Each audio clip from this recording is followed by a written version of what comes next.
Welcome to Roundhill Radio, the podcast from Roundhill Community Church. Through our conversations, we discover the holy and the ordinary, find moments of grace and peace, and redefine what we're talking about. We talk about faith. Hey, Ed. Hey, Leslie. And welcome, everybody, to Art Month. Yes. I've decided it is Art Month, and yay, verily, it is Art Month. We have called it Art Month because we have some exciting things coming up. We do. We have your exhibition. Mm-hmm. And my film, Gulp. I feel like we have similar levels. No gulp about it. Of trepidation. I'm very enthusiastic about your project. And nervousness. I feel like I'm receiving excitement from you about mine. I'm incredibly excited about it. Yeah, so we'll just share that excitement for each other and continue to be a little nervous about our own. Well, I think we're making good use of the fact that thankfully, after nearly 3 years, the Les Beaux Art Gallery is opening at Roundhill Community Church. It is. And that gives us an opportunity to show an exhibition of art and you've created a film about it. So it's really given us a moment of opening to share some of these gifts and reawaken the centrality of the arts in the life of the congregation. Absolutely. And we'll have a podcast interview with the curator of the Les Beaux Art Gallery next week for the podcast. Looking forward to that very much. And so we invite you, dear viewers and listeners, to join us, if you would like, on January 22nd at 4 p.m. here at Roundhill Community Church, if you're a local, for the exhibition opening and film premiere debut party. I think it's going to be a wonderful time. I've missed having that gallery. Oh, with something there. It's a big emptiness. It really is. It's what a treat to have such a wonderful space here that we get to walk through every day on our way to work. Right. It's amazing. So I'm looking forward so much to having that back alive again. This isn't your first exhibition. That's correct. Yeah. Yep. So you've done this a few times, but this is your first one here. First one at the church at the Les Beaux Art Gallery. Yep. So perfect. Yeah. That's exciting. Yeah. So I, like all ideas I find that end up coming to fruition, I don't remember whose idea it was or where the idea came from, but somehow I ended up making a mini documentary. It's one of those things you stop and pause when you're halfway through. Like, what? Why did I decide to do when you're editing at 11:30 at night? Like, I'm having a great time, but I'm not quite sure why I'm here. Let that be your guide. It was great. Just following, I'm trying to follow my enthusiasm. It's been fun for me to see it in process. Yes. To see how I haven't seen the inner workings and the infrastructure, but I've seen how the pieces have come together. Yes. And you've got a gift for it. Oh, thank you. Well, we'll see when it's done. It's not actually done. It's close. It's getting close. I'm no longer panicking that it would Time get done. will literally tell. It will tell. It'll be done at 4 p.m. on January 22nd. There is when we will go. It be done. But it's been such an interesting process, and we're going to talk more about that actually as the last episode of Art Month, because as part of the event, after we show the film, it's 15 minutes long, actually 16 minutes and 32 seconds, but who's counting? We're going to have a conversation about it, and we'll we will record that for the podcast for our friends who can't make it to in person to join us for that. That's going to be a lot of fun. But it got us thinking about art and faith, which are two words we like to bring together as often as possible here. We do. Especially on Roundhill Radio. We actually have a couple episodes called that already. This is a through thread we've enjoyed tugging at. Yep. So what is the role of art? I guess art in faith, but then also art in the church as a community of faith. Well, there's a question. I think it's a wonderful question because it seems to me that art and faith have been connected from the very beginning. Right. And whether we conceive of art as storytelling and art as music and art as mark making and art as so many different expressions, poetry, it's been there from the get-go. Right. And I think that human beings have struggled to give expression to their feelings and their experience in the world and their hopes and their fears through art for many tens of thousands of years. We're seeing more and more evidence of that. Right.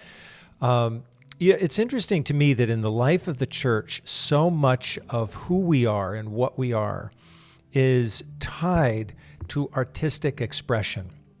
Yeah. And we really depend on the arts for the fulfillment of our mission, for inspiration, to clarify our purpose, to express our emotions, all of that. Yeah. And I was thinking within the last couple of weeks of something I hadn't thought about for a long, long time. When I graduated from college, I lived for a summer in a really challenging urban housing area in just on the outskirts of Edinburgh, Scotland.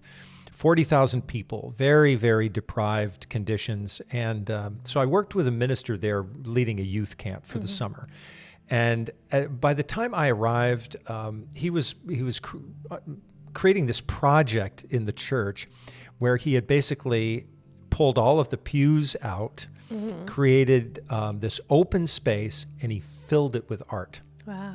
And so it was actually, I think, probably the first gallery I ever visited.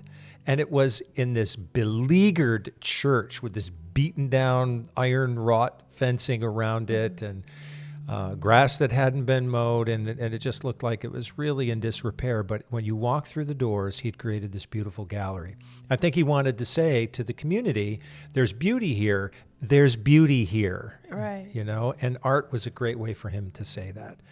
And then you think about all those years when artistic expression helped to communicate the stories of faith. If people couldn't read, they could see those stories played out on tapestries and stained glass and stone sculpture. I mean, it's like we will find any material that we can possibly get our hands on to tell the story and pass it along. Right. Absolutely. To be creative. I feel like that creative expression. I was having a conversation with Shannon recently, our wonderful colleague, and she was being complimentary about something, which is very nice. But I said to her, I said, if I'm not creating, something's wrong. For me, creativity, I think I'm discovering that creativity and being able to express some sort of in whatever medium I'm working with that day, but being able to express myself to make something where there was not something before is like my fundamental self-care is what really like caring for my heart and my soul feels like. If I'm able to create something, if I'm able to work with my hands, work with my mind to just make something, like that to me feels like such a fundamental part of myself. And if I look around, I'm like, I haven't really done much in a while. You kind of look back, you're like, well, that, some stuff was happening. Right. And I look back and it's such a fundamental thing. What do you think it is about art that is so helpful to the person making it?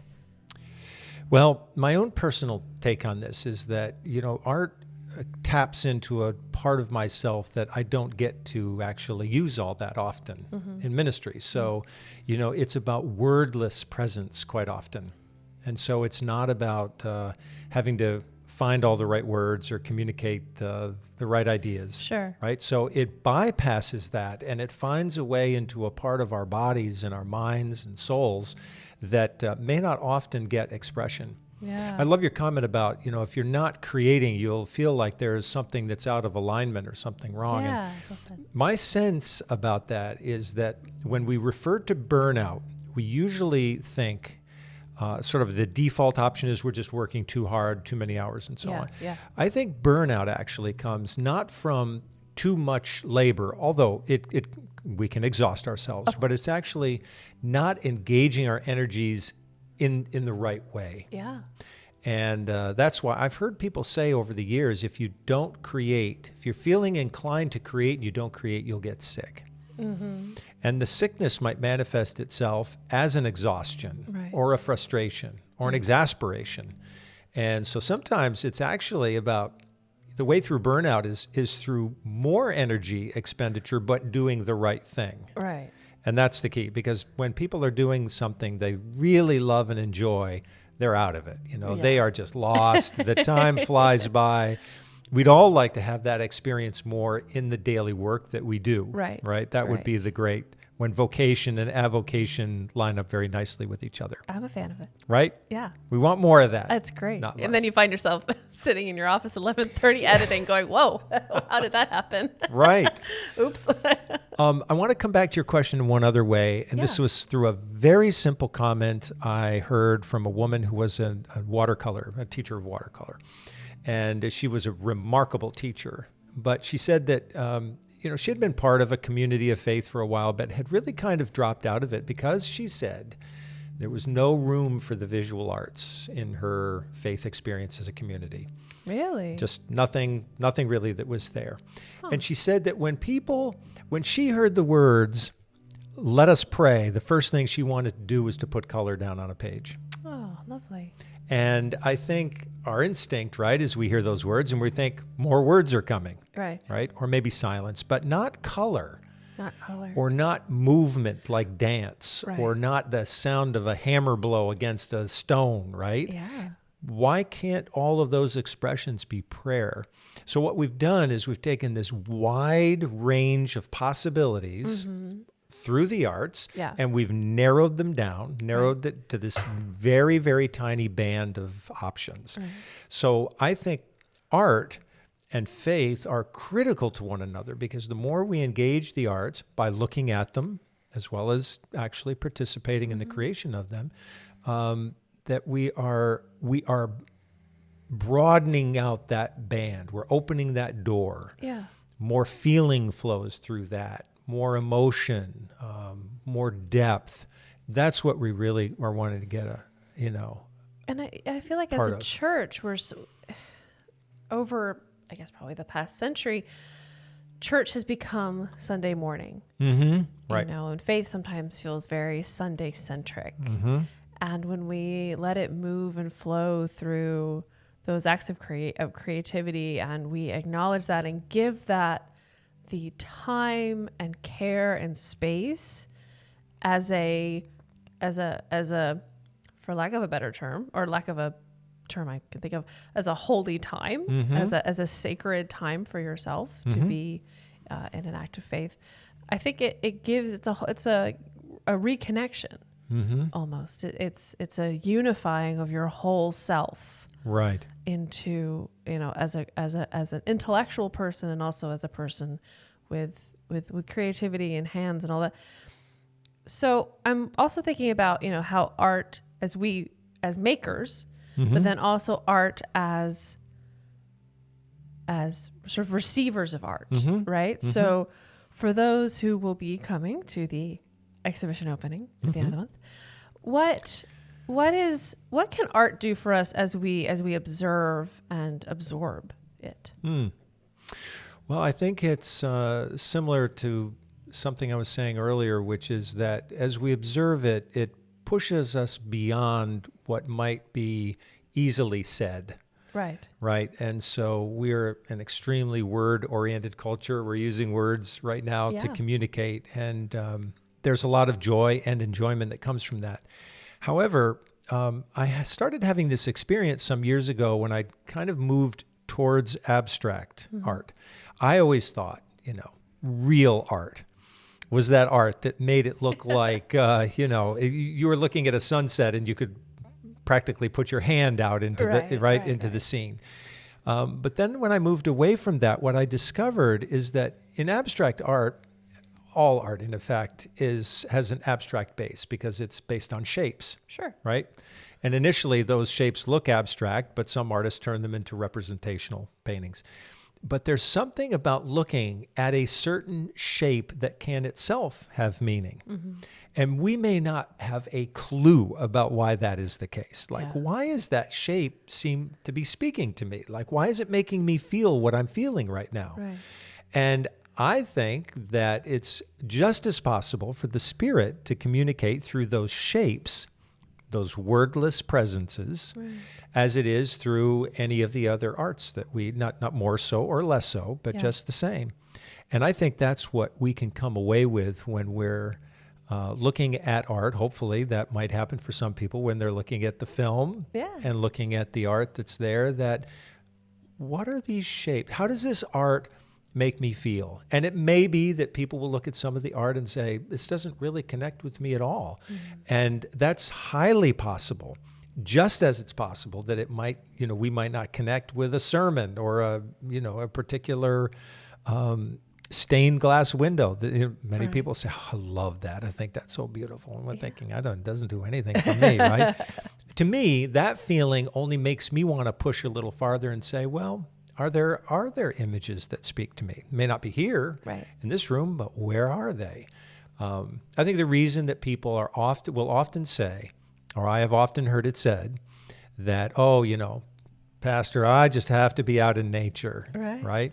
Part of it is that it's the sights and the sounds and it's the shapes out there. Ah, yes. Right? Yeah. And we may not know why the shape of that particular tree trunk speaks to us, but we know that we like it and we want to be close to it. We might even go up and hug it, as long as we can be sure nobody's watching. So I think that that's what might happen as an experience of the film and the exhibition, that people will come into contact with art that's done in a certain way with certain materials, certain shapes, and just say, open yourself to that. See what happens. It's almost like connecting us to our childhood. Observations of shapes and color. Right. I think about, in the summertime, we have family friends that will come and hang out around the pool. And we have like this gravel around the pool. And they spend so much time on hands and knees. Rearranging the gravel or picking out their favorite pieces and looking at them so closely. And then giving them to mom and dad because they want to bring home their very, very special rocks. What a beautiful experience, right? It's the coolest thing. I enjoy it so much. They're like, sorry, we're taking your gravel. I'm like, take it. That rock was never so appreciated as it was today. I'm really glad you mentioned children in this regard, but have you ever seen a child, or maybe some of us might have a memory of having a crayon and just like really going at it on a piece of paper, right? And there's a red, then you grab another orange and you do that. And it's like you're grinding through. I mean, the paper eventually rips and splits, and there's all that energy in there. Yeah. And someone years ago asked me if I had ever heard of the artist Cy Twombly, and I had not. So I dutifully went off and got a couple books about him, and then eventually went to the Museum of Modern Art in New York, where they had a Cy Twombly exhibition. And the art of Cy Twombly looks notoriously like the art that gets created by children when they are just intensely doing that. But what you can see in his art is the same reckless, freedom, uncaring spirit that is often present in children when they create art. Yeah. And so when some people look at Cy Twombly's art, they're like, I think my child could have done that. Well, my first response, my response is, I hope your child can do that.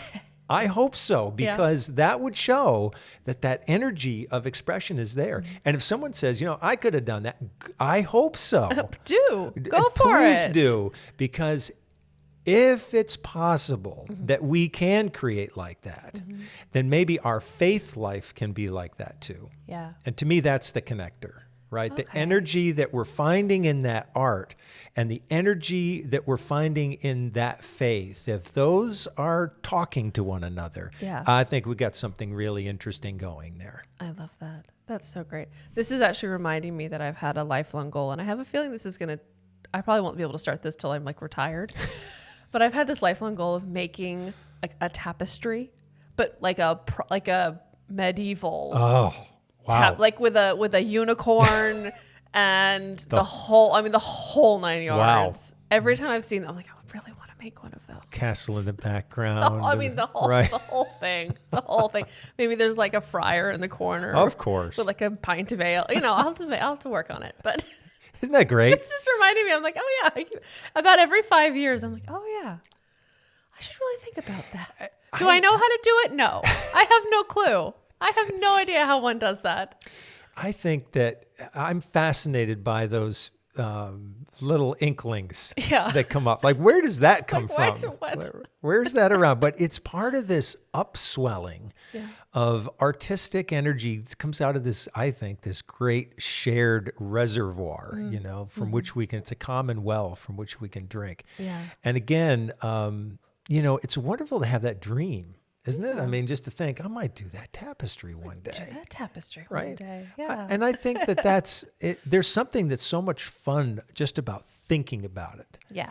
And, I can just remember members of my family when I was growing up, they would sometimes say, like half the fun is in the dreaming. Sure. And so that when you're thinking about that, again, here's another connection that if we're thinking about art that way, is there a similar feeling that we're having about the way the world might work? Right. And to think, one day I'm going to do this thing for the earth, or I'm going to do this thing for my neighbor, or this thing for my family member. And I think there are a number of obstacles we sometimes have to push through in order to get to that place. Right. It's all the internal voices that say, you could never do it. You don't know how to do a tapestry. What are you talking about? And, or you're just that one person, and really what difference can you make? And I think that those who have found a way to face off with those obstacles and have found a way gradually, slowly, but persistently to push through. The good news is we can push through. Yeah. Right? Yeah. And but that is such a wonderful moment when that energy wells up, whatever the project might be, and then just carries us forward until that time when we can really let go, give in, and go for it. Absolutely. So thank you so much for joining us for this kickoff of Art Month. We hope you'll be able to join us on the 22nd here at Round Hill Community Church. You can find more information about the event at roundhillcommunitychurch.org or at edhorstman.com. There's a place to RSVP in both of those. It will all go to the same place. And so we look forward to seeing you there and interacting with you about Art Month. You're here. Thank you for listening. Round Hill Radio is brought to you by the friends and members of Round Hill Community Church. For more information, please visit roundhillradio.org.